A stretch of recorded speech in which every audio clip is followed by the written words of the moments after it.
Hello there! Welcome back to Glob Topics Gaming. We are getting down on Sekiro's Gauntlets of Strength again, and I learned that maybe I should do a little bit of research beforehand. Last time I was playing without resurrections at all, because I realized I was in New Game Plus, and a little, not trying to toot my own horn, but hadn't died yet. Got pretty decently far, I guess, not really, but only got to the Harada estates and stuff. Didn't die, didn't have resurrections, so I was going through the Gauntlets of Strength without resurrections. Obviously, because I'm trying to prove my insano Sekiro skills. But you know what? It didn't look very good. So we're going to get right back into it with some resurrections, and hopefully we can overcome this insane challenge.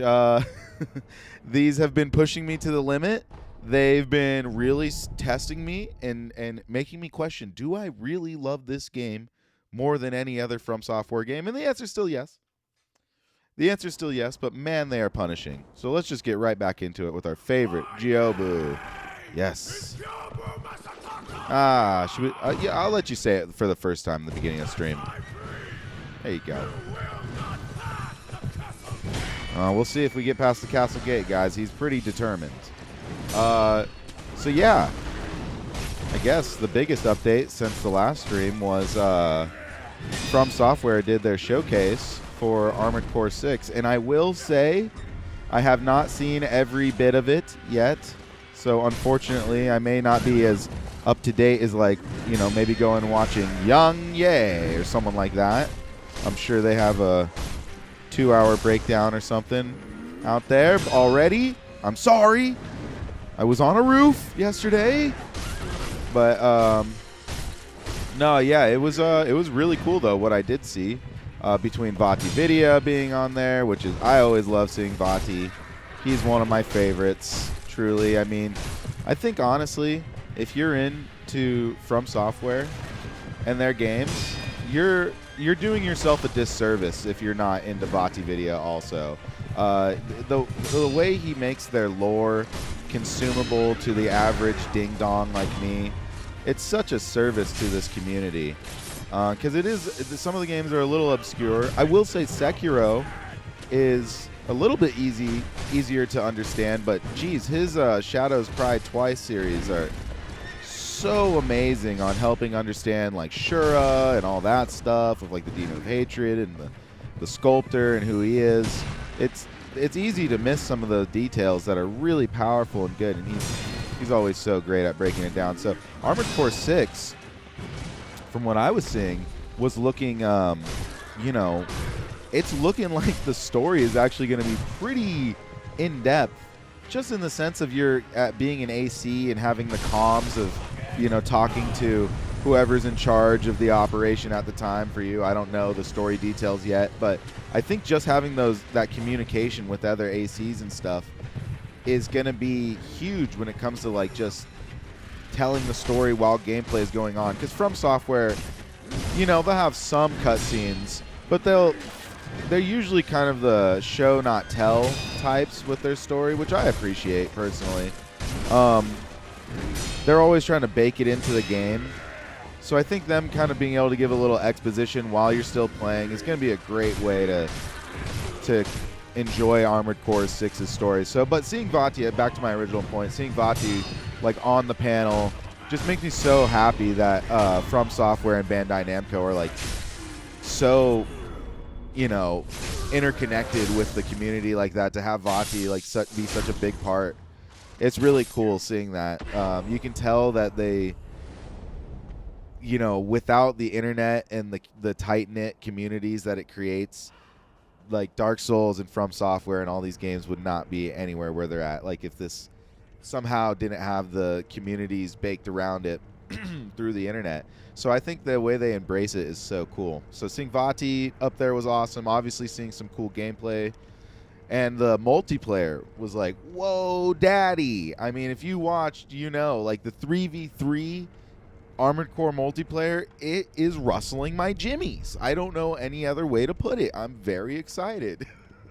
So, we're trying to fill the void of a game that we haven't played yet by playing some of these other great From Software games. But Armored Core is looking better and better by the day. I can't wait to go watch the rest of that showcase when I have a little more time. Sorry, let me take a drink real quick, and then we'll get right back into it. Yeah, no, I just from everything I'm seeing, you know, like I've said before, I love From Software's formula with, you know, the Souls games and whatnot. I've played all of them, played Elden Ring multiple times and beat it. They're great games, but I kind of just enjoy when From Software kind of has a little bit more freedom and fun with their game design, like Sekiro, like it's looking like Armored Core 6 will be. So it's just awesome. I'm really psyched. I like it when they switch up the formula a little, but it's still familiar enough for me to like get into it, you know, because I need to be getting good. I need a game that makes me get good. And no, that is not a toxic thing. Getting good is the reason why I joined this community, and I'm going to stand by that. If you don't like the idea of having to get good to play a game, these games just aren't good. They aren't good for you. They're not your game, man, and that's okay. It's totally fine. But the idea of like people being like, it's toxic, this community's saying get good, like we should be putting easier modes into it. It's like, no, that's not like, we're not, I at least whenever I've said like get good and stuff, it's not in a toxic way at all. It's in the sense of like, you know, that's what makes this game satisfying, is the getting good, is the overcoming it and practicing. Without that, these games would be nothing. Truly nothing. What are these games without the satisfying challenge? Obviously the fair challenge that they present. There's other games that are probably cheap and unfair. But what are they without this aspect of needing to practice and overcome and learn these boss moves and stuff? Like, that's the whole thing, man. So it's not toxic and Frog-esque. In my opinion, it's what makes the games great. So I am looking forward to Armored Core making me get good once again. I need that in my life, and I need to be jumping right there. What are we doing? It's okay. We got some resurrections this time. I'm not nearly as scared as I was last time. I thought the Gauntlets of Strength just didn't give you resurrections. I was like, wow, what a hardcore game mode. And then I watched VaatiVidya, of all people, doing the Gauntlets, and I saw he had 3 resurrection nodes, and I was like, hey, wait a minute. What the heck? What the freaking heck? I need to have some of those. So I went out and died on purpose, obviously. No, but really, I did just go out and die on purpose to get my resurrection nodes, and now I'm feeling a lot better about this. Yeah, we're gonna see. I've been seeing some things also. People talking about Armored Core 6, saying it's not nearly as difficult as like Dark Souls or Sekiro or something. And I'm thinking, what I'm seeing is it looks like it's gonna be easy to complete a mission, but difficult to S rank it or master it. And it seems like that's kind of the big appeal, right? Now I heard in the other games you could go like into debt and stuff, which seems like of course, yeah, From Software would implement debt into their mech mercenary game, but it just seems so fitting. But yeah, I would love that mechanic to be back. I would love there to be like a punishment for not just completing the or like if you just complete the mission but do it really sloppy and waste a ton of ammo. I'd love there to be a punishment for that. So I'd heard I think the game director talking about. Sorry, I gotta adjust my TV. All right, that's better. I heard the game director talking about how they would want to implement that system again, at least you know, in the future. So hopefully with this game, like in maybe a patch or something for alternate debt mode, super capitalism mode. So I would like that, because I you know, I'm thinking Armored Core 6 is going to be punishing in its own way and trying to you know, get to a mastery level. And I think adding a hardcore mode would be sick too. But yeah, I don't know. It's weird. I think there's like, it's really interesting because I think a lot of people on the internet try to catch clout by talking crud about certain games that are getting really positive, you know, just so much positivity around it, right? From Software games have just like huge groups of people that jock on them whenever they're coming out. So, you know, there's always the contradictory videos. There's always the really like, you know, obvious like clickbait being like, you know, Armored Core 6 will have nothing to do with the Soul series, and it's actually really easy. There's a lot of people that try to do that, but I'm thinking, like, it just looks fun, right? Can we just, like, talk about that ever? Like, why does it always have to be like, hey, is it exactly like the other games they made? Or, hey, like, what's going on with this? Or, like, just does it look fun? And if, from what I'm seeing, it's a resounding yes. So I hate the clickbaity kind of negativity that comes out from like a positive game, or a game that's not some, you know, some Cyberpunk 2077 mess. Obviously, it's going to be a good, ready to go game. I mean, I don't play on PC, right? I've heard that the PC ports are kind of nightmares for these games day one usually. However, you know, anytime I've ever got these games, and I always get them day one, they play great on console, no issue. Never had a single issue, so no frame dips really. I mean, I didn't play Blighttown on Xbox 360, right? So yeah, I know there was a different time, a different past, but it's like, can we just like give credit to a developer that's making good, complete games like on release? But no, the negativity is what gets clicks, right? You know, there's a gazillion videos just saying these games look good and fun, but there's going to only be a handful that are like, this looks like trash. This isn't going to be Dark Souls, so don't get your hopes up.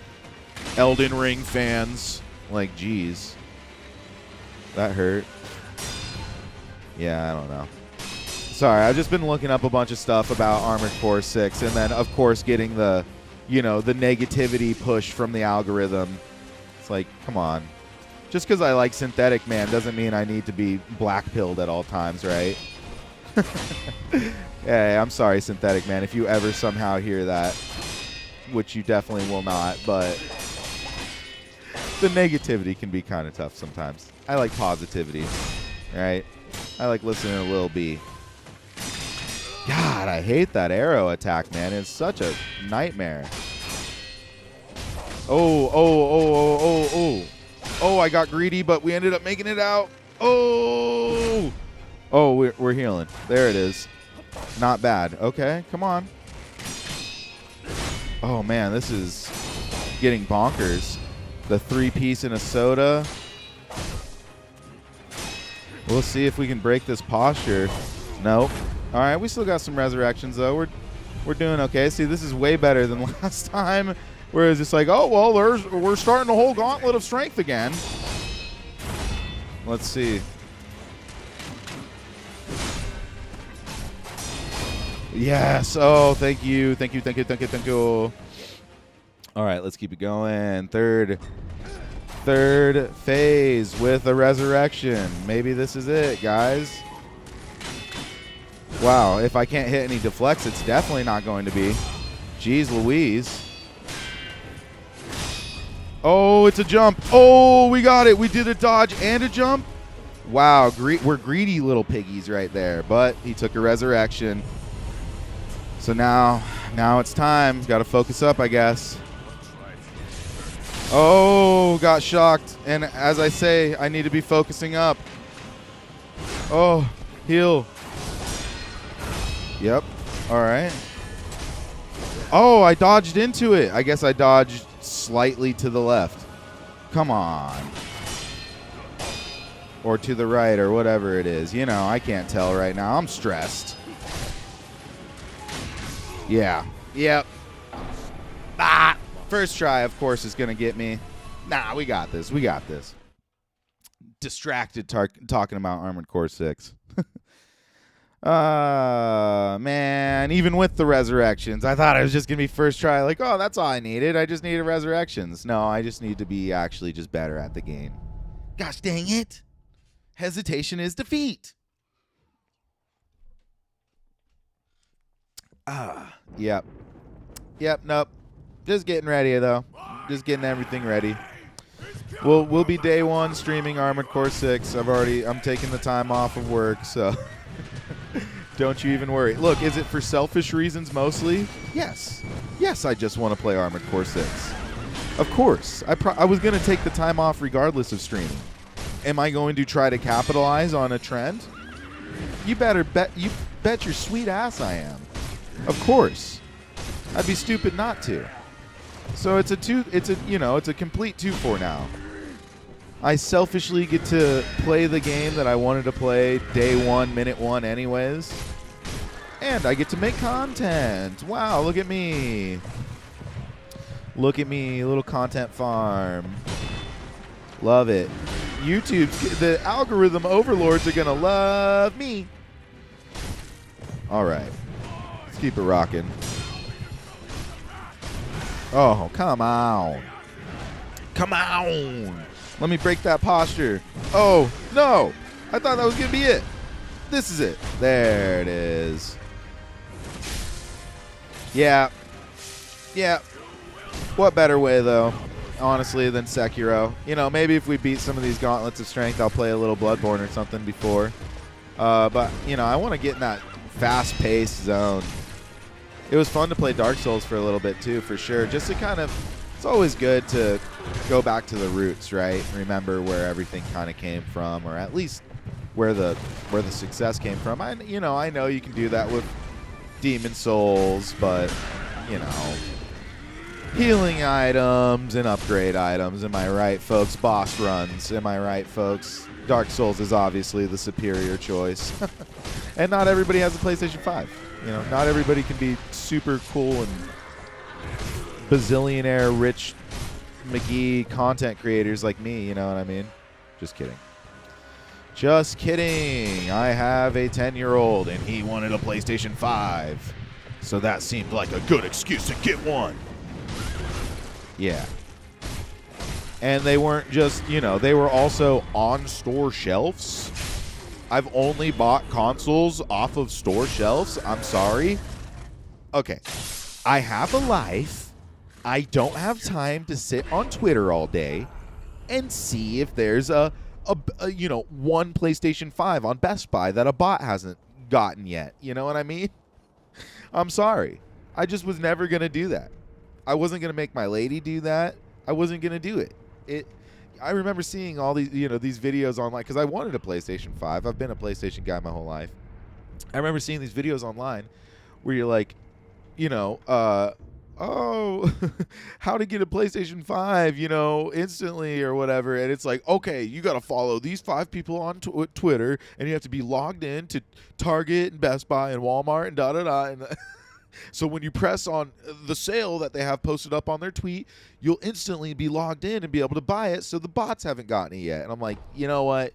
You lost me at needing to follow somebody on Twitter or X, whatever it is now. You lost me completely. You lost me on like logging in to Walmart and Target. I'm just never going to do that. There's never going to be a reason for me to log into them. If I online shop, Mr. Bezos is getting my sweet moolah. I'm sorry.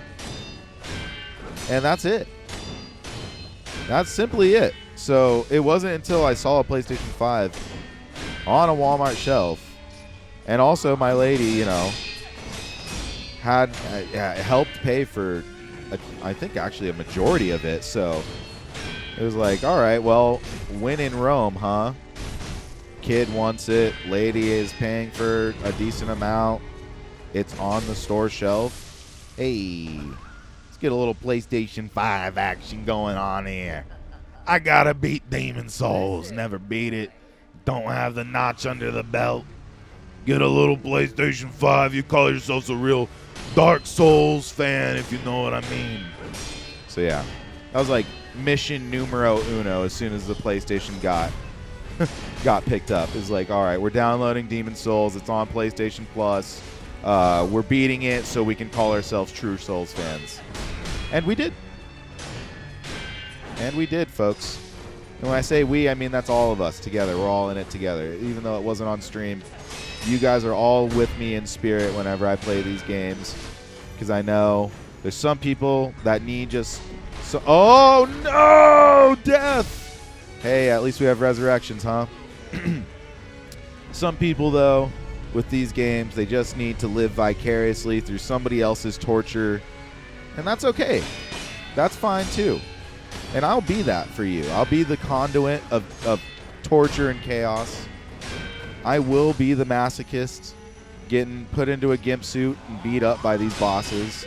I'll do it for you. We're in it together. So that's just what I mean when I say we.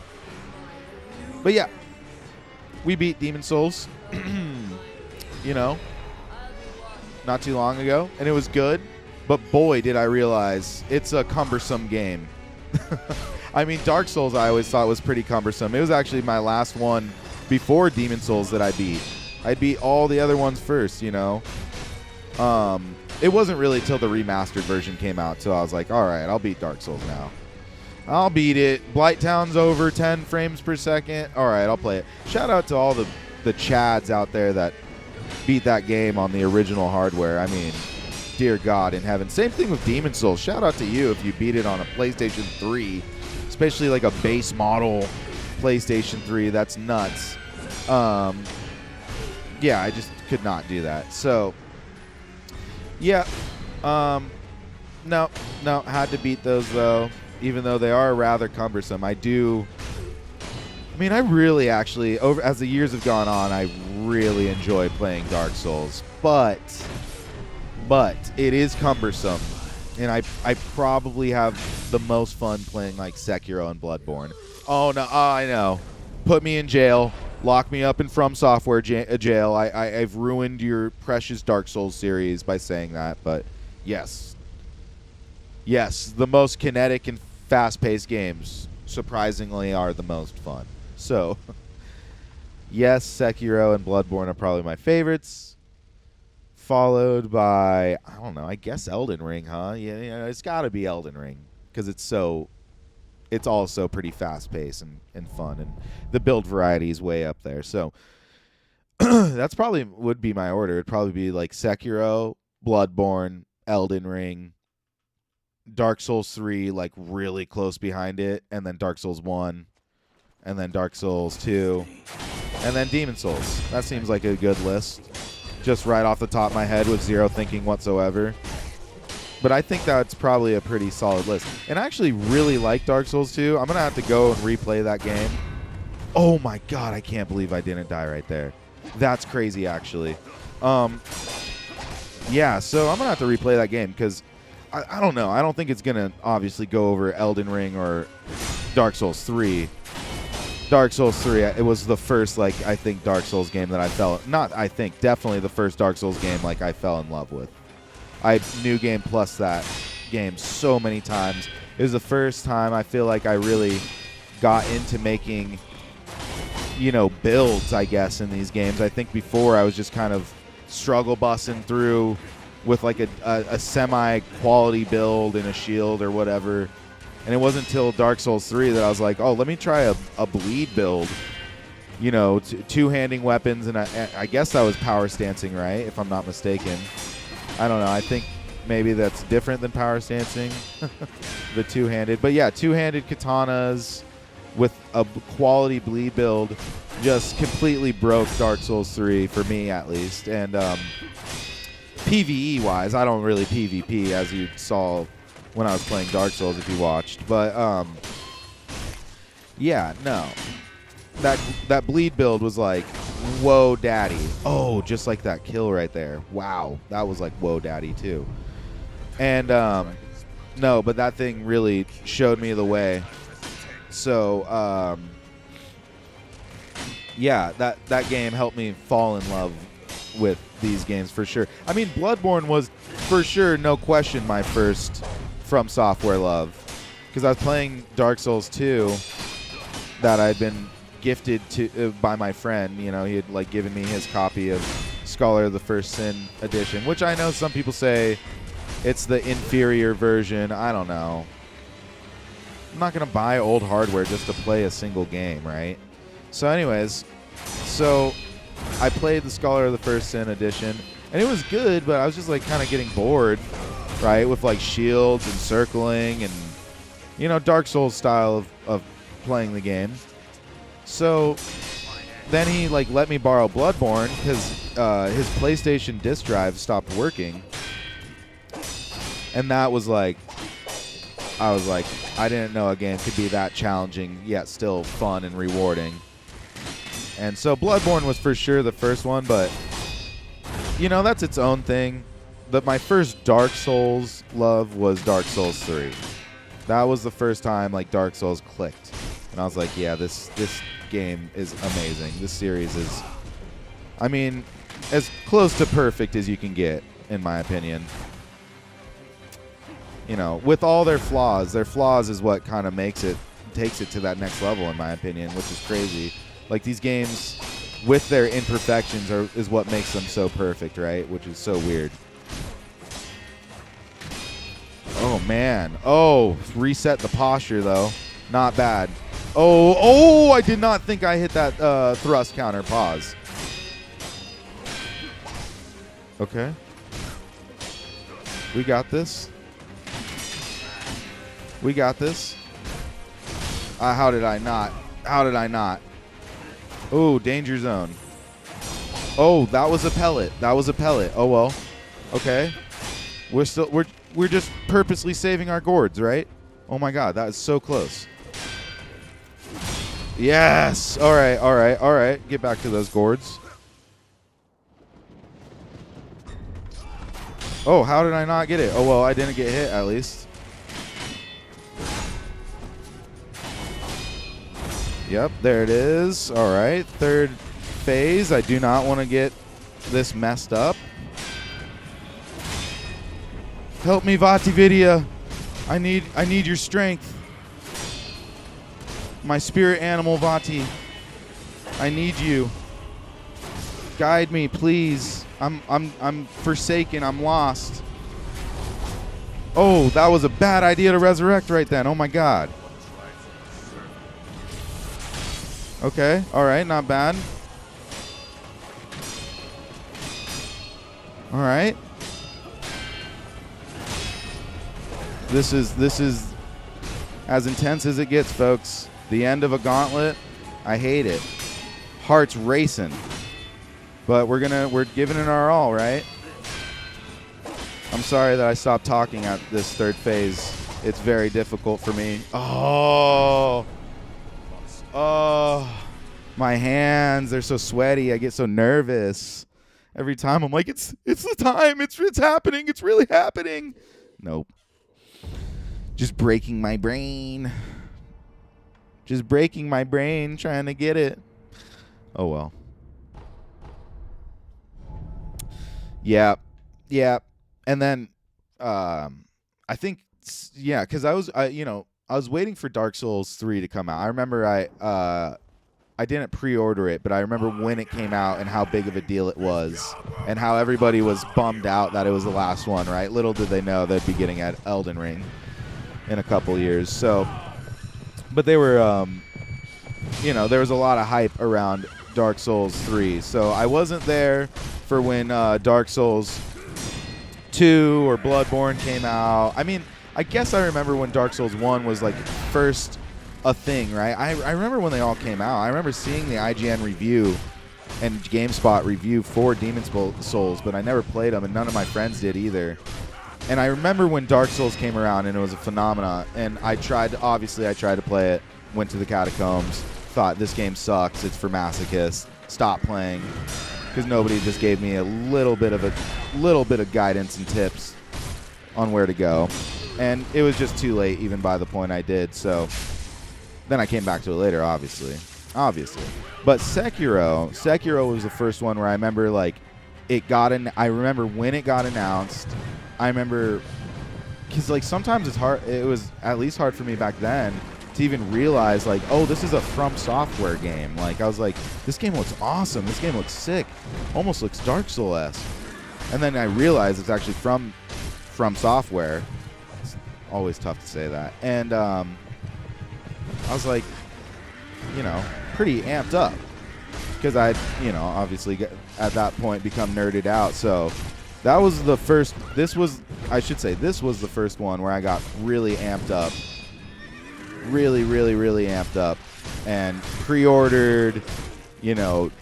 Pre-installed it so I could play it day one when it came out, beat it immediately, 100%ed it and did all the different endings. And actually, I didn't do the one ending. As you can see, I don't have the Gauntlet of Strength for it, the one where you fight Lady Emma and Ishin before he's the Sword Saint or whatever, or after, I guess, technically. Anyways. So yeah, but yeah, no, I just played the hell out of it, and I remember this was the one where I was like in anticipation, like, oh my god, a new one's finally coming out. And obviously Elden Ring, I was 100% over the edge for when that one got announced, which it got announced a little bit too early, if you ask me, honestly. They kind of jumped the gun on that one. It was a little bit long waiting for that one. Had us all thinking it wasn't going to be happening, so... And then Armored Core, now it's like Armored Core 6. When that announcement trailer dropped, I think it was at the Game Awards. I mean, I just saw it said From Software, and I saw it was the mechs. And I've never been an Armored Core person. I never played the games before. I was just too young when they were a thing, and they would have been too difficult and cumbersome for me anyways back then. I would assume. But when I saw their logo and I saw the mechs and everything, I got so amped up because I'd heard about the games. I knew about Armored Core. And just like the idea of them returning to it with all the knowledge they've gained over the last couple of years, I knew it was like, it's going to be sick. I got so amped up. And I don't know, there's like this part in that teaser trailer where there's this mech that jumps towards the camera, and it's all like a cinematic, right? So, I always take those cinematic trailers with a grain of salt. The gameplay looks like it's delivering too, so, But anyways, yeah, there's this part where the mech jumps at you, and I think it has a shield around it or something, and I remember it just looked so sick, and the music with the little synth that they have where it's like or whatever, it's really weird sounding. It hit so hard. So now it's like I couldn't even imagine another developer making an announcement that gets me as excited as From Software. Never, honestly. Starfield didn't do shit for me every time they did the announcement trailers. I've always been skeptical hippo eyes on them, on Starfield and shit. I'm gonna play it when it comes out. I love a good RPG, right? And hopefully they deliver. It looks pretty good. It looks Oblivion-esque, which I like Oblivion, right? But then you play New Vegas and everything kind of changes, huh? It always seems to be that way. At least it was for me, and everyone else I know. So, anyways, yeah, no, I'll be excited to play Starfield. But I remember when they announced it, everybody was, Family Guy, that part in Family Guy with the guy that's clapping in the movie theater seat, doing the fucking yeah, that's how I felt. That's how I saw everybody's reaction to Starfield. I was like, do you guys not remember Fallout 4 was a bare bones hollow excuse? And I beat Fallout 4 once, and I remember enjoying my time with it. But upon looking back at it and playing New Vegas as many times as I have, I realized I'm oh man, this thing is some hollow piece of shit. And Fallout 76, I didn't even play it. I just remember when it came out, and I just don't have time to play a game like that. When people say, "Oh, the game's fun if you play it with friends," if that's what there's a couple games that are like that, and I'm sorry, I just can't, dude. I like playing with friends and playing multiplayer stuff. That might make me sound like a recluse. I like playing with friends. Pause. But I need a game to be able to stand up on its own usually for me to put a lot of time into it. So Fallout 76, the only positives I've heard about is like, oh yeah, with friends it's really fun. Just miss me with that. We'll play for like what, a month? My friends move on to new games all the time, so especially with Fallout, I need there to be like a compelling single player experience. You know what I mean? Let me take a drink of this real quick. So when they announced that, I guess when they announced Starfield, I was not extremely amped.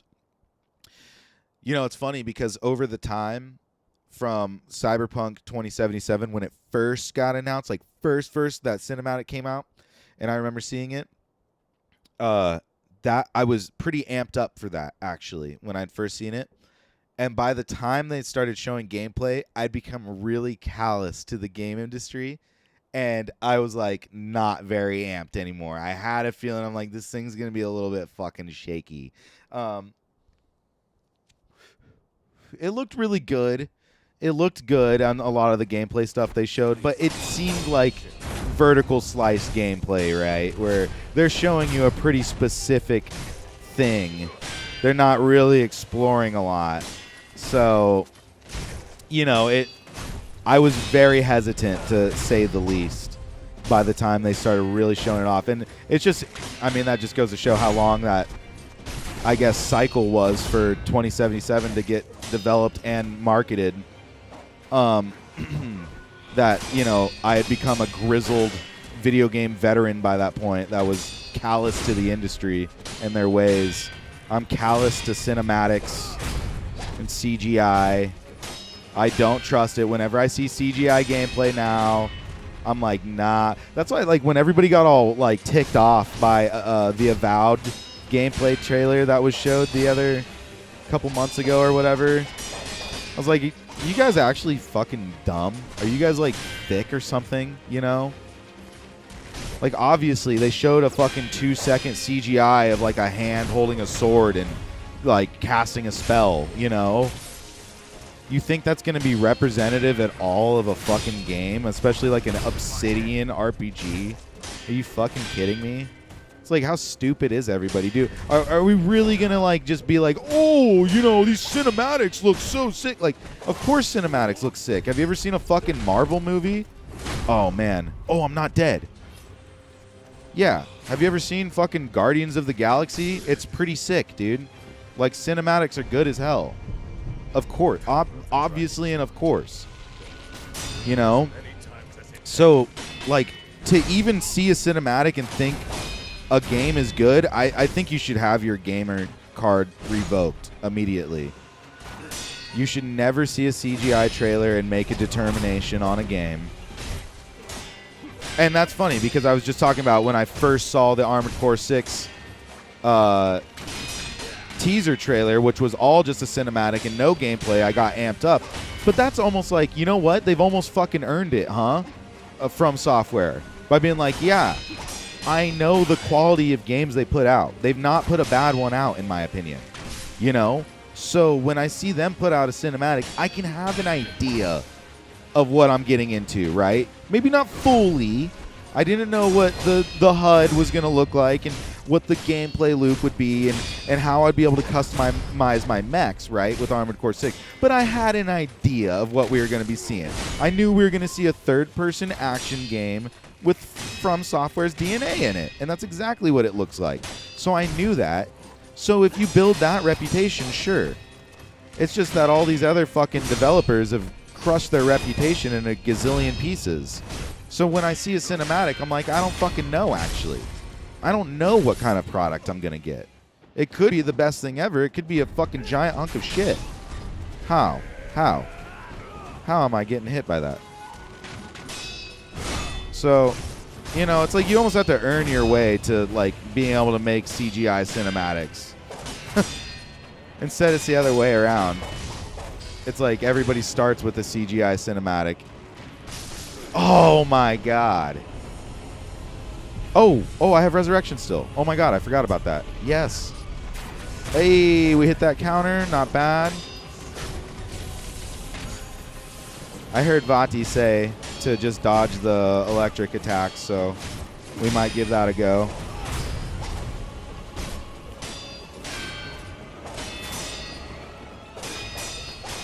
Sorry, just trying to focus up. Oh, I hit it again. I did not think I was going to hit that counter. All right, let's see if we can get our posture down, but his is going down too. All right, let's see if we can get some cheeky strikes. Oh, jump, jump, jump. Oh, wow, that was close. Oh, my God. No. I don't know why I wasn't trying to roll right there. I don't know why I wasn't trying to roll right there. Oh, well.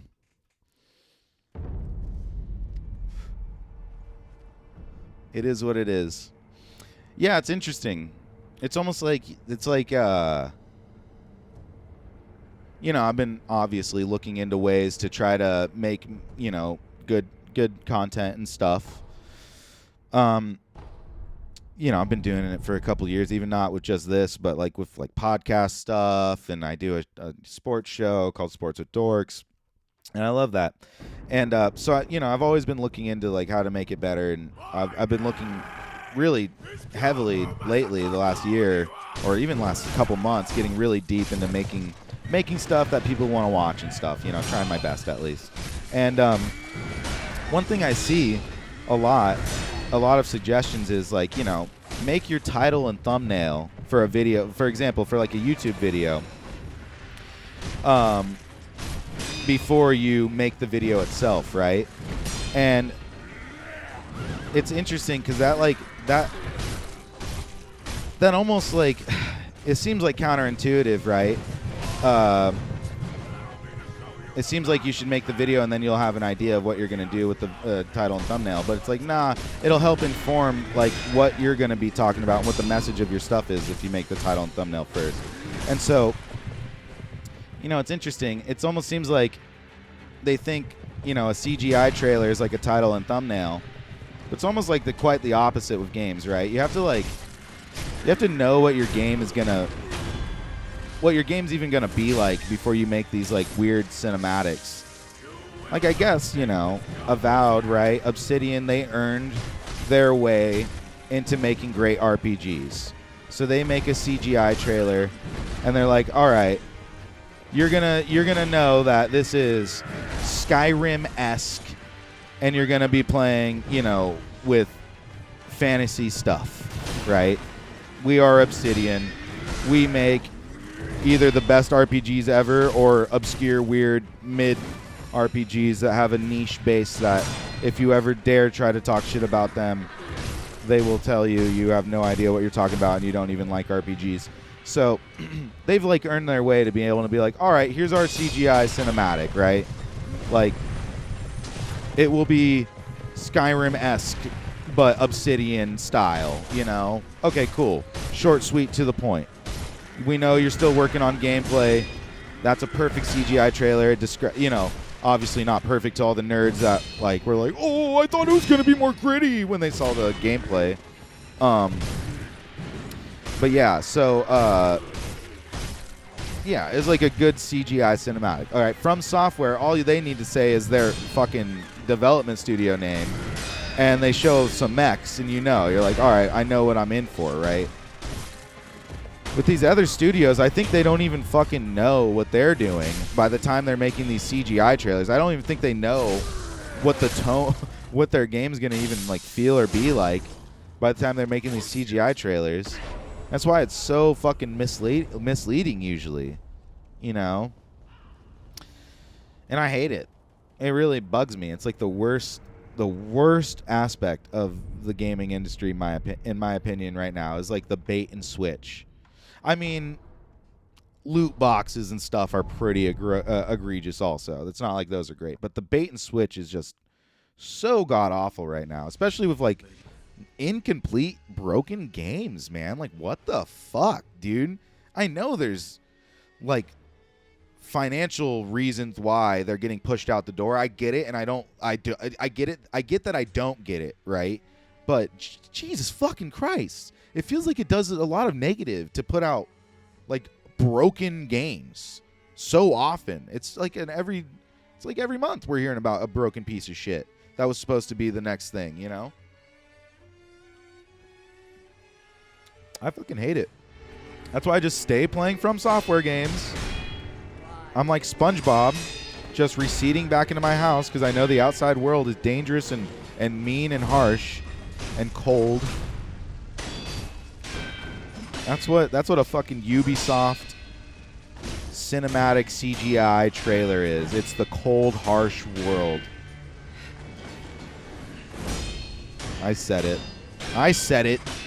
No, it's not a first world problem. I'm worried that Splinter Cell won't be good if they bring it back, folks. Okay? Can I be concerned? Whatever. Metal Gear Solid is, and honestly, just the better stealth game. I'm sorry. I did just... Yeah, it was Pandora Tomorrow or whatever that one is, the second one. But, yeah, Splinter Cell's, like, mid as hell, whereas, like, Metal Gear stays pretty fucking good. Like, even the old ones are pretty solid, actually, to this day. And Metal Gear Solid 5 is like the ultimate stealth sandbox. I mean, it's a little, I don't know. Should I lose my gamer commentary card to say that Metal Gear Solid 5 is a little bit of Kojima smelling his own farts? Am I completely off on that? I don't know.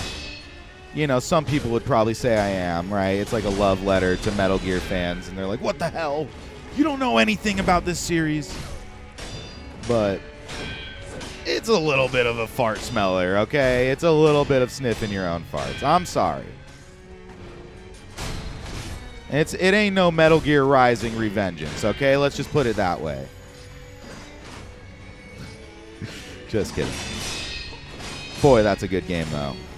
I just recently played that one within the last, like, year or so, and it is quickly climbed into like my top 20 games of all time. No question. The just everything about it, just whether it's the gameplay or the story or Metal Gear Rising Revengeance is one of the all-time greatest games ever made, no question. I'll take that with me to my grave. Yeah, and the story is like I don't know, man. Like Metal Gear Solid 5, The Phantom Pain, the story is like I was not keeping up with it. I'm sorry, dude. I'm sorry.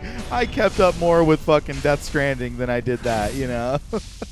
I'm fucking sorry. So, you know, take it how it is. But, you know, some people said it was a really good story, so who am I? Who am I to say? It's a fun game.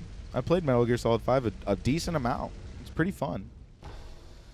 But one of the things that stops me from going and replaying it a lot is just like the map is just so big. I don't know. I'm just like it's a lot of running around, you know. It's a lot of running around. Even Elden Ring. It's one of the things that stops me from playing Elden Ring a bunch. It's like I don't know. I don't really like open world games that much, right? They're kind of like just a lot of like filler. I don't know. I remember that I think the first game that obviously, I don't know. I was just probably too entranced by San Andreas to realize how bloated that game world was and how, like, unnecessary, like, 95% of the space of that game was. But, I don't know. I think it really kicked in with Grand Theft Auto 5, especially because Grand Theft Auto 4 is so dense, Liberty City, and, like, growing up with that being your HD idea, your idea of an HD Grand Theft Auto, and then going to Grand Theft Auto 5, which is great. It's a great game. It's fun. You know, I've played a lot of Grand Theft Auto 5. Can't say that I haven't. That would be a lie. But that was one of the first games where I think I was like old enough to start realizing like, oh yeah, the open worlds are kind of overrated. Just a lot of fucking horse shit all over the place that's never of any value, that you'll probably never need to see or want to. Oh, but Bigfoot's big. You can find Bigfoot in the woods. Like, dude, get a life, bro. Go look for Bigfoot in the real life woods. Am I right? Like, I don't know. When I play a game, I want to fucking play it. It's a toy, right? It's a fucking It's a play thing. Pause. So yeah, no, like I'm not trying to go explore the virtual woods to find the virtual Grand Theft Auto Sasquatch. I'm sorry. So yeah, open world games are kind of like, I don't know, fucking overrated as hell if you ask me. So, and yeah, I don't know. In my opinion, I think it kind of like hindered Elden Ring's replay value, honestly. It's harder for me to go replay that game than any of these other ones because I know there's going to be just a lot of horse shit that I have to go through and not the good kind of horse shit that I want to go through. Like I'm talking horse shit from Torrent while he's galloping all over this giant map. Now, I will say Elden Ring is probably one of the most dense and well filled out open world maps ever created. And that's saying something. So like I'm still bored sometimes with that open world. So that's fucking saying something, right? So you better be pretty fucking good if you want to keep my attention. And that's one thing that's like, not gonna lie, it has me concerned about Starfield. And it really has since the first announcements. Which was like, oh, there's like a gazillion fucking planets that you can go to. Or like over 1,000. As soon as I heard that, I was like, uh-oh. Red flag. I never want to hear that there's over 1,000 anything that you can go visit. Holy shit, we just did it, guys. Holy shit, and I was talking the whole time. Look at that. Woo! Woo! Didn't even need to use a resurrection. Woo! Let's go, baby boys. Let's go. I just needed to passionately be talking about how I fucking cannot stand open worlds. They're overrated as hell. So yeah, Starfield, that's where I was at before I fucking finally did it.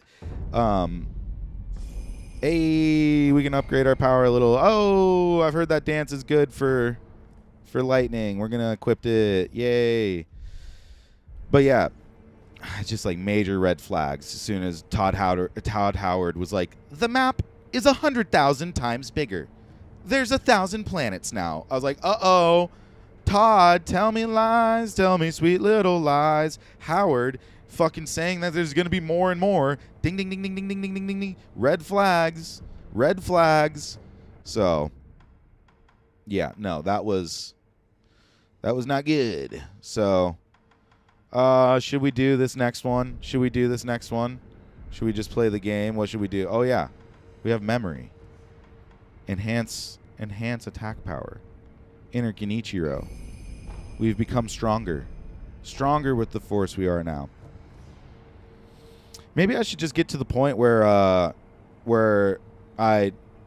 fight Lady Emma or whatever and Ishin, so that way I could have that other gauntlet of strength before I go through this fucking nightmare. I mean, maybe we could just do it. Yeah, let's just do it. Fuck it, let's just do it. What am I, a baby? What am I, a pussy? Can't beat a gauntlet. I just beat a gauntlet of strength. I'm obviously the king. I'm obviously a Guad at Sekiro. So let's get it. Yeah, I don't know, man. That's another thing. Like, I've heard some complaints about, oh, Jesus Christ, got hit with a grab immediately. Is it an instant death? Oh, it's an instant death. Oh, no, it wasn't. That was just an attack. Oh, no, I just stink. I just stink at the game. Anyways, this is probably going to be a fucking brutal one. I've never fought this guy in, like, the reflection of strength version of him. Anyways, what's it called? Yeah, oh yeah, one of the complaints I've been seeing about Armored Core is people being like, oh, the missions are linear. It's not going to be like an open, interconnected world like Dark Souls, so don't get your hopes up. Like, hey man, fucking good, dude. Sometimes I'm, like there's plenty of interconnected Souls worlds for me to go enjoy from software alone, right? Like, oh, whoa, that fucking move is sick. I've never done that before. Okay. Obviously, I just got it. Obviously, I've never done it before. But anyways, yeah, man. And they're going to definitely make more interconnected fucking Souls-like worlds. God damn it, dude. So, like, you know, not every game needs to be some fucking Elden Ring-sized open world, a gazillion fucking dungeons with identical bosses type game. Sometimes more short and sweet to the point is, like, a little better. Oh, God, I need to be dodging the opposite direction through that. All right, that's okay. We're still getting it. Yeah, man. I don't know. Fucking just miss me with all this bloat, dude. If it's not fun, why bother? So, yeah. Like, the more focused a game could be sometimes, obviously, you don't want just, like, a 1 + 1 = 2 linear game, you know? And I do not think that... Oh, God. I need to get some fucking pellets or whatever. Something to fight this poison. Poison gas! What? I don't have the poison gourd? Are you shitting me right now? Alright, whatever. Okay. Heals. Okay, there we go. Dodoy antidote powder. So stupid. Oh, are we gonna die? We might. We sure might. Oh! Alright, let's see. There we go. Yeah, I don't know, though. Like, yeah, Armored Core is supposed to have, like... God, I need to fucking dodge the other way. Oh, my God.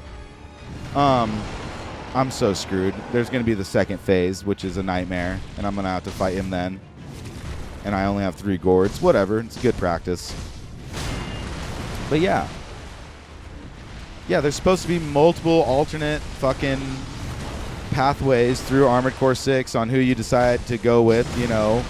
Whether you go with the corporations or the people of Rubicon or whatever it is, you know. I think there's multiple endings and different outcomes. You know, Jesus, what am I supposed to do there? Wow. Vati, help me. So, yeah, you know,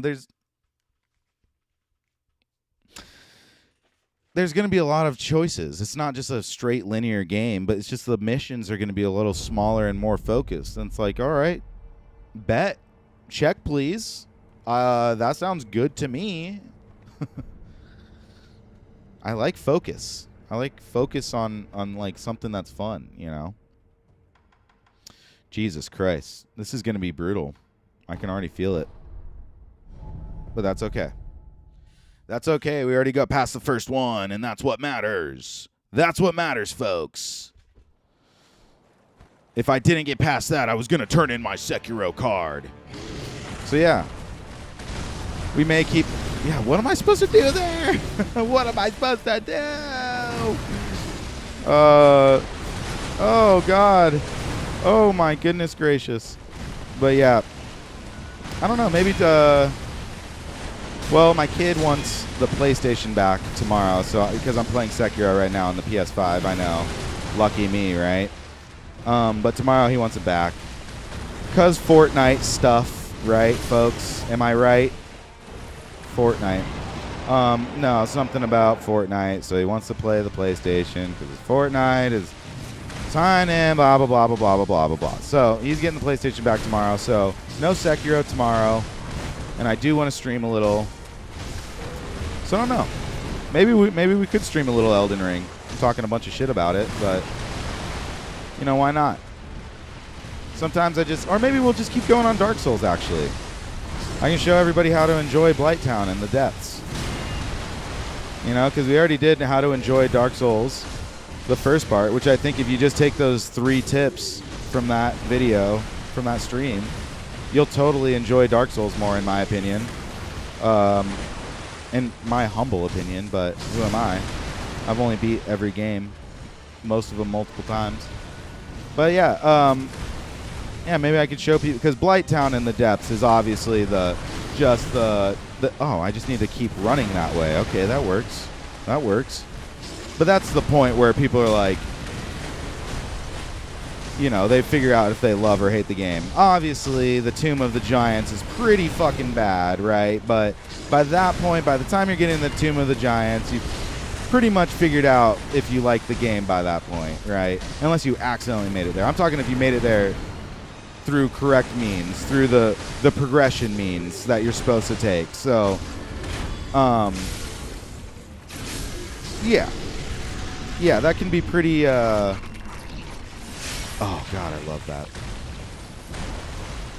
Here we go, second phase, baby. Man, they still get you with a teaser even on this one. Unless that's it. No, of course, they had me tripping. They had me thinking that that's it. But it's not. There he goes. He's moving, he's moving, he's moving. We're hitting. Nothing's happening. Yeah, watch out for this scream thing that inflicts terror. It's awful. And it'll end your run, your fight immediately. So, oh boy. Oh, that's right. That's a sweep attack. I need to jump over those. So yeah, forget even what I was saying. Oh yeah, I think Blighttown and the depths. I think especially if you get hit with curse in the depths by the basilisk or whatever, you'll be like, this game fucking sucks, dude. Obviously, if you didn't take my advice from the first stream and get a purging stone right after the bell gargoyles, which you should do. I know it's a couple souls, but you're going to have some souls after you fucking beat the bell gargoyles and go ring the bell. I highly recommend getting a purging stone. It's going to make your life a lot easier because if it's your first time in the depths, you're going to fall down one of the holes. You're probably going to get cursed, and you're just going to be having a bad time because you're not going to have the Lord Vessel, and you're going to need to run back to somewhere where you can get purging stones. You're just going to legit not be having a good time. That's not a good time when you're doing that stuff in Dark Souls. So maybe that's what we'll do. We'll play Dark Souls tomorrow, and I'll show people how to enjoy some of the least enjoyable spots that From Software has ever made. Blighttown is rough. Blighttown is pretty bad. Those guys that are shooting the toxic darts, dear God in heaven, it's awful. But I think with just a couple tips, you can get through that place in a pretty enjoyable fashion. I love the implications of this fight. I love how like this thing has this bug, worm, millipede thing inside of it. That's like what makes these like immortals, right? I think it was from like some giant carp, right? The lore is there was some giant carp with these fucking everlasting, eternal, life-giving worms in it, and people were eating on the flesh of the carp, and they ended up finding immortality, but it's because they became infected with these weird fucking bugs. That's like the implication, in Sekiro, right, or whatever it is, the lore behind it in this game. And I love how this boss, like as soon as you cut its head off, and the worm that is controlling it, like truly takes over its body. I love how it starts like fighting like a slithery like bug, like the way it like contorts its body and stuff. It like feels like you're fighting a worm, right? And that's purposeful. Like the gameplay tells a story. So awesome, so awesome. I love From Software, man. Right? Like look at that. Look how like neat the attack animations are. It's so cool. Such a cool fight. And I didn't realize that at first. I was just like, oh, I don't know. It's just I don't know. I guess I just fucked it up and cut its head off, and now it's acting weird. But then after I realized it's because there's a giant bug inside of it. Some giant millipede thing. Of course that's why it's slithering like that. That's the only way that thing knows how to move. So cool. Oh. Yeah, this phase is honestly almost like borderline easier. Because it's like you're fighting like an enemy with a sword, right? Even though it's really big, this whole game, if you're fighting somebody with a sword, it's kind of like your bread and butter. That's what, that's why like you can trivialize Ishin the Sword Saint if you get pretty decent at this game by the time you get, to your a couple playthroughs in. if you understand how to fight somebody with a sword in this game, it's all about timing and deflects, baby. Oh, was that it? Oh, we got it. Sweet. Ah, here's the bug. Ew. Disgusting. Sweet. What a cool boss. What a cool boss. Love that boss. What the hell? Oh, was that the headless ape?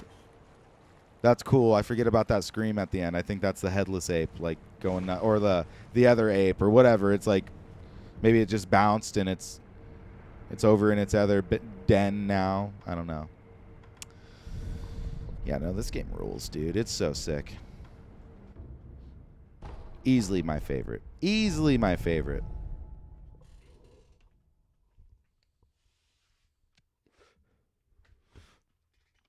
But yeah, that's what we'll do tomorrow. We'll play a little Dark Souls. We'll beat Quelaag. And we'll just call it, you know, probably call it a night after ringing the second bell. That'll be like a good fun night of gaming. Oh, God. That little, like, dust will make it to where you cannot use your healing items, and it's such a fucking pain in the ass. So that's why it seems like you're like, what? What does that thing do? Why do you need to avoid this weird, slow little orb thing? Trust me, it's going to make your life significantly worse if you can't heal. And it's for a minute. It like prevents healing for a decent amount of time, actually. So, yeah. No, it's not worth it. I love these owl boss fights. You know, as I say, as I'm probably about to get my ass beat, but such a sick one. The second fight with him in the Lady Butterfly arena is so fucking fun, dude.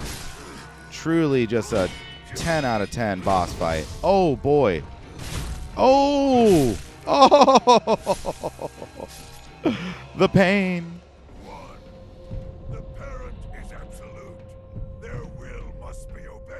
I love this boss fight. I love the lore behind it. Everything just gets my dork jimmies rustled. I love it. I love it, love it, love it. It's so awesome. Like disobeying your father's wishes. You know. So cool. So neat. Because I'm rebellious, Dad. Shut up, Dad. I do what I want. It's my life. And I'm gonna protect Kuro at all costs. I promise my lord will live a happy life, but I'm gonna sever his own immortality. Just a moody Sekiro. My dad stabbed me in the chest after I fought Lady Butterfly at the Hirata Estates. Daddy, why'd you do that to me? Now I'm gonna sword fight you because you don't understand me.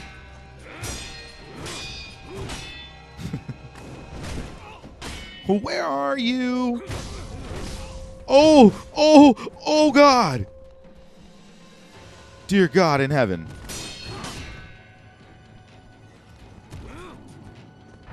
All right. Oh, yeah. Oh, a little too slow, huh, old man? Yeah, it is interesting. Even the reflection of strength version of this fight, you're like, man, after you fucking beat that one version of him with the owl and everything, you're like, okay, well, this could be significantly more difficult, right?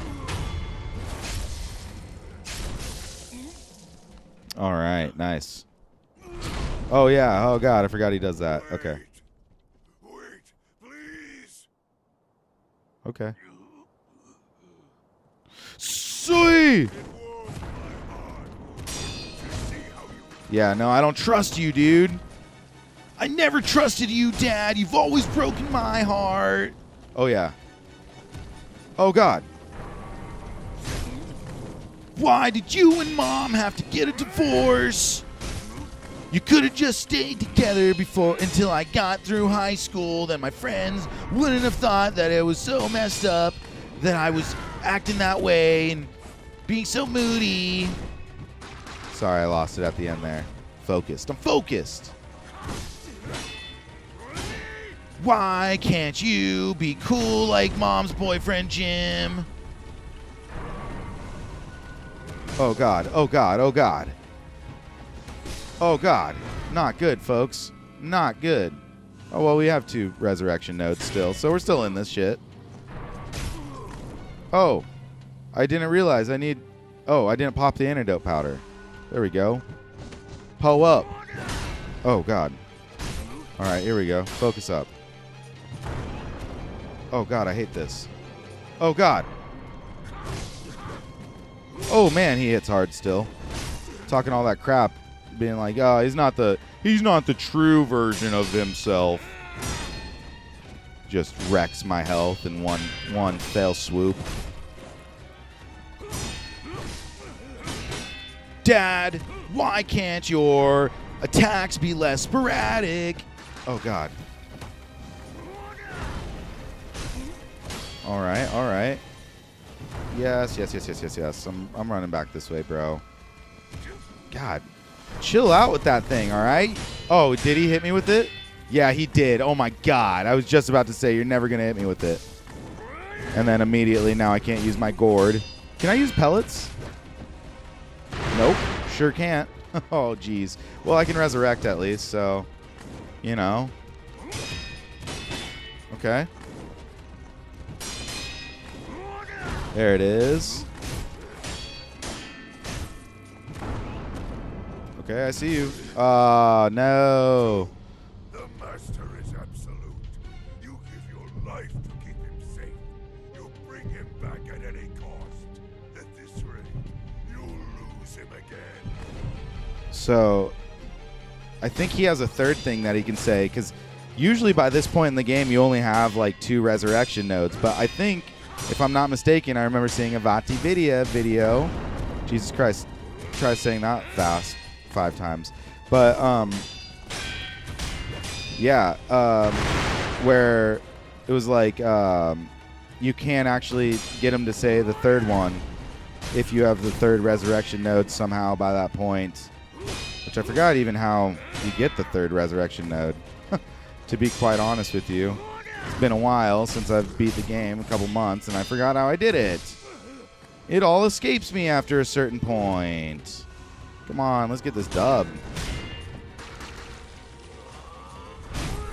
Oh, he's trying to recover that posture. It ain't happening, old man. Yep. Oh, we beating that ass. Oh no. Oh no. Oh man. Gotta do it again. Blah! You're done, bozo. Oh man. You taught me well. That's my boy. Sorry, couldn't see the 3rd one. I know. I wanted to show you guys, but I also had to flex up a little bit, so. You know, it is what it is, right? All right, who's the next one? True Monk. Oh, boy. I'm not... The resurrection of... The reflection of strength version of this is definitely going to be interesting. Genichiro Way of the Tomoe, huh? Oh, boy. All right, let's give it a go. I guess it's probably going to be Ishin at the end of that, or, you know, the inner Ishin or whatever. Oh, boy, that's going to be a fucking nightmare. No way. No way I beat that first try. Hold on. Take a drink. Yeah, but hey, we beat that other Gauntlet of Strength. Thank God, right? So now all this is just extra. I just had to prove something and definitely beat that other one before, you know, all was lost. So yeah, we'll play Dark Souls again tomorrow. Show you guys how to enjoy Blighttown and whatnot, because it's not always so easy. It's not always so fun to be in a dark and scary place like Blighttown, so I'll be the one to go through the hell so you don't have to as much. Why not? Because I'm here for the people, folks. I'm here to help the people. What interesting slow-moving attacks that are still so devastating and like hard to time. This boss is really sick. I remember this was the first boss that I think they like did extensive showing off of that I remember when they were showing off this game. I remember seeing this boss a lot when the first promotional stuff was coming out. I remember thinking this boss just looks so cool, man. Like the arena, the way the boss actually looks, just such a spectacle. And then, you know, you play the rest of the game, you're like, this whole game is just a feast for the eyes, honestly, from the start to the end. You can tell this was such a project of passion. Like, not only, like, obviously the gameplay, they were able to just refine and make it so fun and really focus on what it was about, you know, because it was so narrow and the scope of it was so much smaller because of, you know, this only having one weapon, and they were able to refine the gameplay, obviously. But that, you know, speaking aside from that, right? The Japanese developers finally not making a Western style fantasy game, you know, or, you know, obviously Bloodborne was some Victorian era, you know, but it's still very European.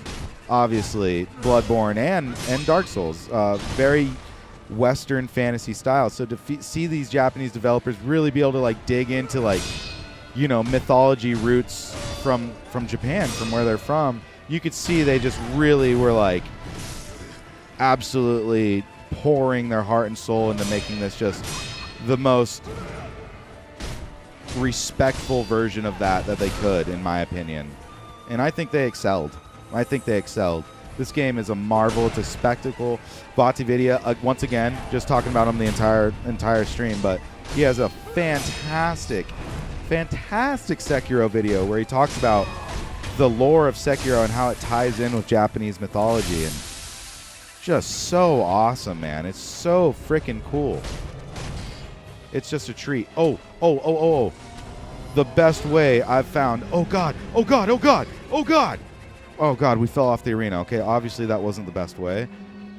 Best way I've found not to get fucked up by these shadow people, the shadow government, shadow wizard money gang, is to just straight circle around like this. Oh God, all right, we're cool, we're out. All right, but yeah, I found like just doing the circling around with the grapple hook will help. Oh God, how are we not dead right now? How are we not dead? Wow. Yeah, no, I freaking love this boss, man. I love this boss. I love the Fountainhead Palace. This is such a sick area. I mean, I'm really racking my brain right now trying to think of like areas from these games that I just fucking love. Like aesthetically, but also gameplay wise. Like, you know, that's the thing with the Fountainhead Palace is like, not only is it just a fucking gorgeous area, but like the gameplay and this like the map itself is sick, dude. Like obviously Ash Lake, right, from Dark Souls 1 is fucking beautiful, right? When you get to it and you're just like, what is this place, man? This is like some place underneath the world. Like what existence am I in? What kind of realm is Dark Souls taking place in? So obviously, like, yeah, that place has some beauty to it, but when it comes to like an area, like a gameplay area, like doing stuff in it, it sucks balls, dude. There's nothing. There's that dragon at the end.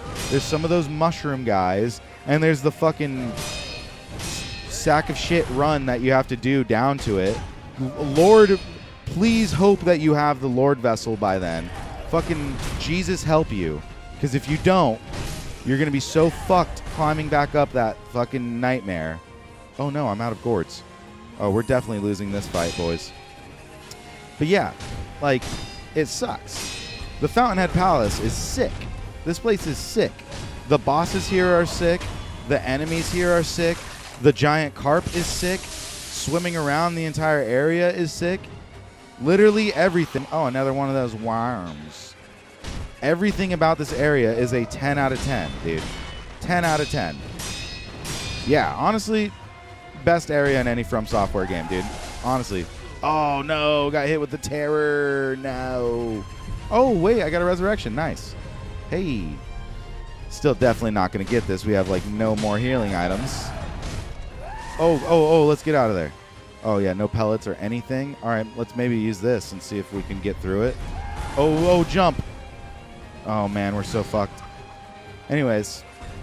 Yeah, I'm trying to think, man. I don't know. Shout out down in the comments.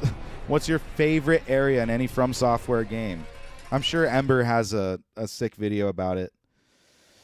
You know, obviously, what was it? Lindell, was that the capital in Elden Ring? That place was pretty fucking magical. When you get to it finally and you look up and you see the Erd tree right there and you're like, holy shit, we fucking made it. That was pretty sick. I really enjoyed that. But I just don't know. Something about Fountainhead Palace and the way you get there with that guy that's made out of thread or rope, you know. And there's obviously mythology implications with that. Let's do one more run through and then we'll call it a night, boys.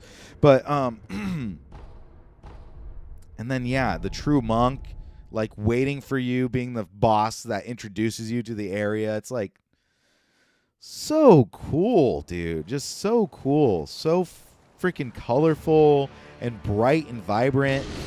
You know, this game is really bright and colorful as is. But man, something about that Fountainhead Palace is just so majestic. Here, maybe let's take down the juice a little bit with the game. This guy's kind of loud. But yeah, Fountainhead Palace. I don't know. I'm trying to think, man. Really trying to think if there's another area I like more. I'm thinking about Bloodborne, man. Because I've probably, I don't know, Bloodborne probably goes, when it comes to like the games I've played the most out of all these, it'd probably be shit. I guess Sekiro would probably be most. Close behind is Bloodborne, and then close behind that is Dark Souls 3. I've played all those games so much. Even though it's been years since I played Dark Souls 3. So I'm going to buy that. I only had a physical copy before, and I have no idea where it's at, actually. So I lost that years ago. And so I'll buy it again. We'll play it on stream because it's been a while, and I really miss it. I really miss those bosses. I want to fight them again. They're so fun. But yeah, I've put quite a bit of time into Bloodborne. But like, I don't know, like I love Bloodborne and it's so fun. But it's almost like hard to like love any of those areas, right? Because they're so like dark and dreary and depressing and scary. I mean, it's the vibe of the game. It's one of the reasons I love the game so much, right? But it's hard to like love any of those areas like you do the Fountainhead Palace. Because you see the Fountainhead Palace, you're like, wow, you know, this is beautiful. This is just vibrant, and the pinks and the blues. It's so awesome. Whereas like, you know, Bloodborne looks like Afterbirth, you know, the entire game. It looks like a miscarriage. It's like really hard to be like, this is beautiful. You know, it's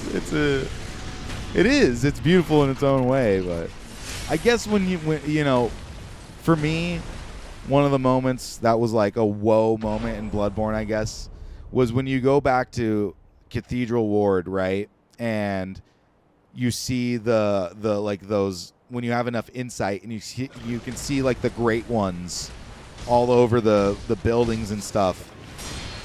I think that was like, and realizing they were there the entire time.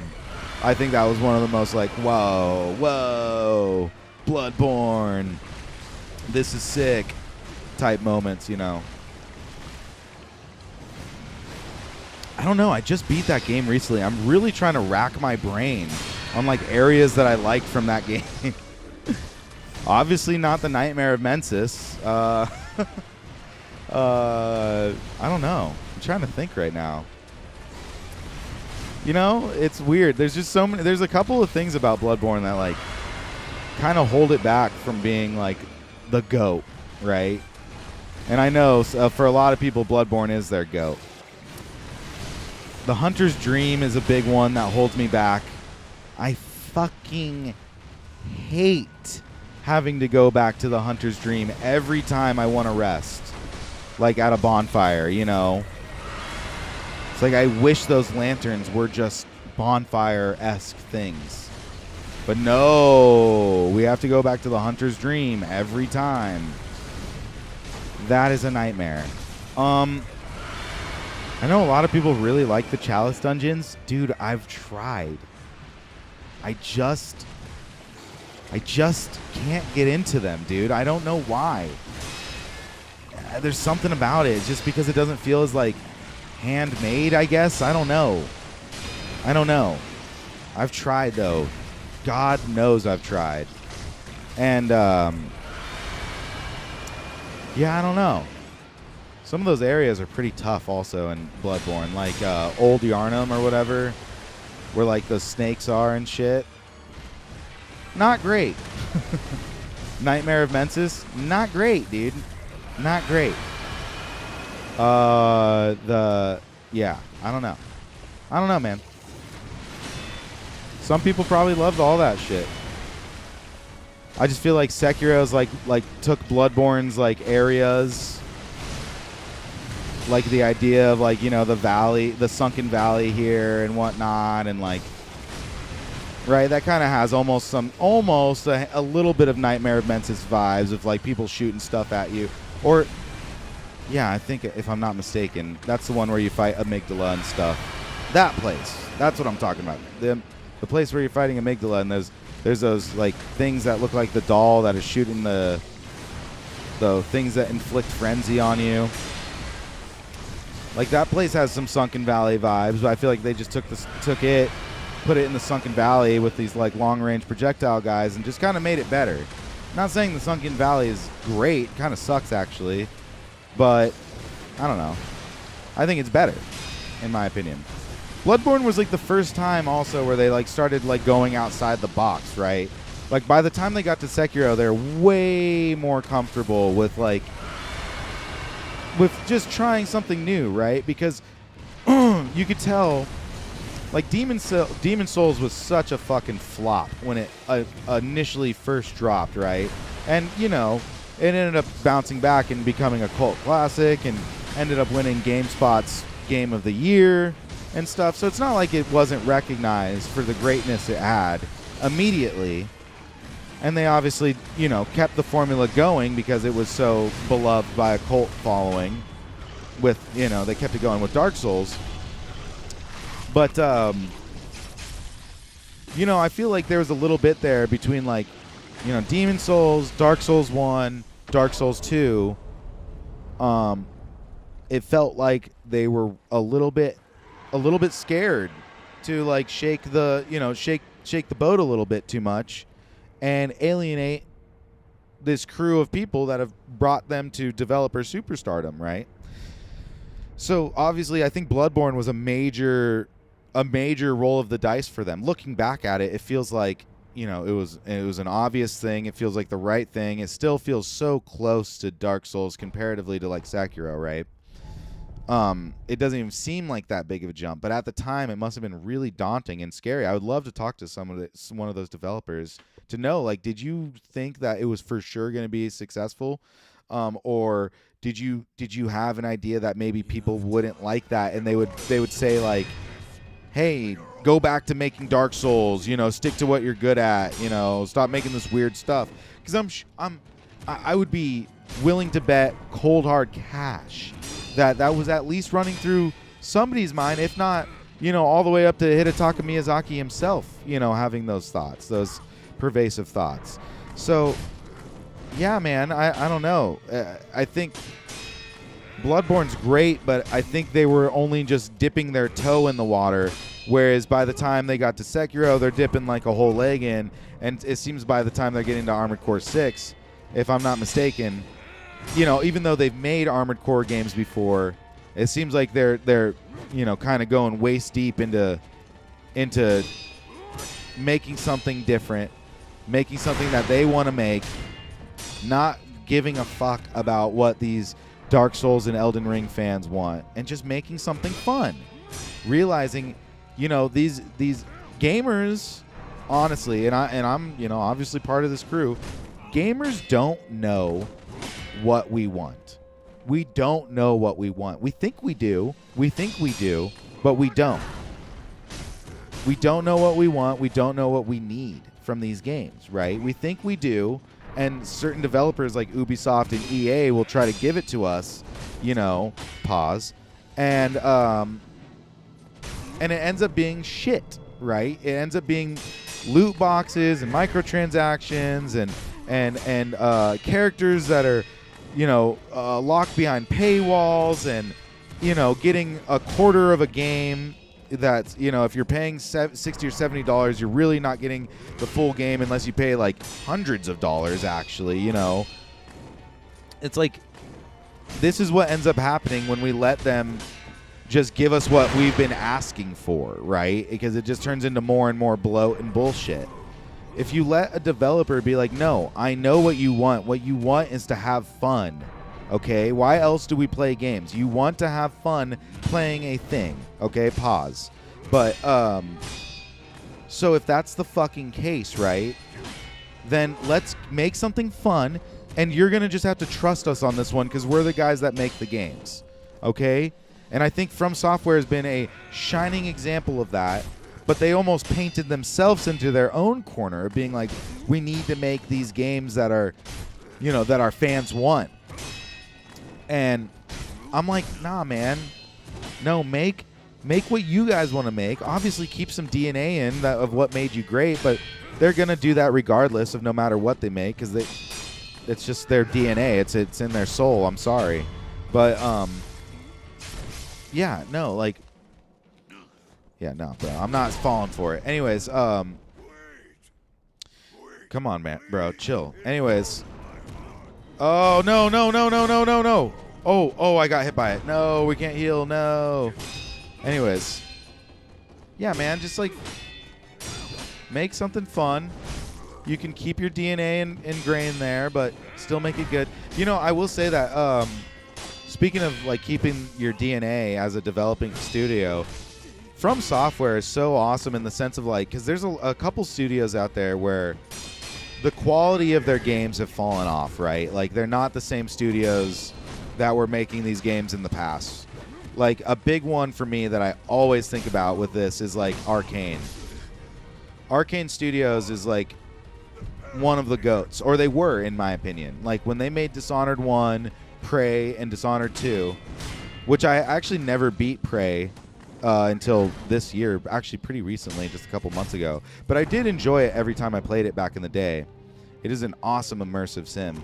But I just beat it recently and realized that that's like a gem of a game. Like, just one of the greatest immersive sims ever made. It's a genre-defining game. Oh, no. Looks like that's it, folks. We'll finish this thought on Arcane Studios and we'll get out of here. But yeah, it was a oh, perfect. My battery's about to die anyways.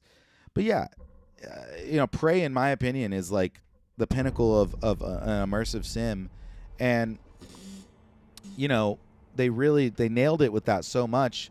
And Dishonored was so fun. I remember Dishonored was like the first immersive sim since BioShock where I really truly was like immersed, fully. I was way into being Corvo and beating that game in a fully Ghost playthrough. It was awesome, man. And something about that studio, whether it was the acquisition from Bethesda or, whatever it may be, Xbox acquisition of Bethesda afterwards, there's so many variables, but it seemed like a lot of the core members that made those games great have slowly left, right? And it's like, even like with Obsidian with me, I know a lot of people love Obsidian to this day, jock on their games, they love them, and I'm not, I like Obsidian too, but like The Outer Worlds is a far cry from Fallout New Vegas, right? Fallout New Vegas is the peak, the pinnacle of RPGs, in my opinion. I love it so much. Obviously Baldur's Gate 3, I'm sure, is, the pinnacle. But for me, at this moment, having not played Baldur's Gate 3, Fallout New Vegas is the GOAT, and Obsidian is just a far cry from that version of themselves right now. And it's I'm sure it's because people have left and it's not the same crew. But what I'm getting at is it's remarkable that From Software has been able to keep the quality of games that they make. It seems like whatever they got going on, the culture of the studio or something like that, it's not only have they kept the quality, but they've upped the quality exponentially. Every game feels so much more fluid, so much more fun to play. They're adding new gameplay features. They're always making it more interesting, building and building and building, and it seems like there's been no regression. There has been no death loop or fucking Redfall, for From Software so far. I'm knocking on wood. And I don't think it's going to happen. I think these games are going to continue to be good. It seems like something about their mentality is really on the level. And it seems like they're nourishing a great culture there. At least that's what it looks like from an outsider's perspective. I don't know. Who knows? We can hear an expose next week of hearing how it's a fucking nightmare. I don't think we're going to, though. I think they got a good thing going on. And through that, keeping the people there, keeping the folks that, love working for From Software, being the kind of development studio that the young up-and-comers want to have on their resume. Like, they want to work for From Software.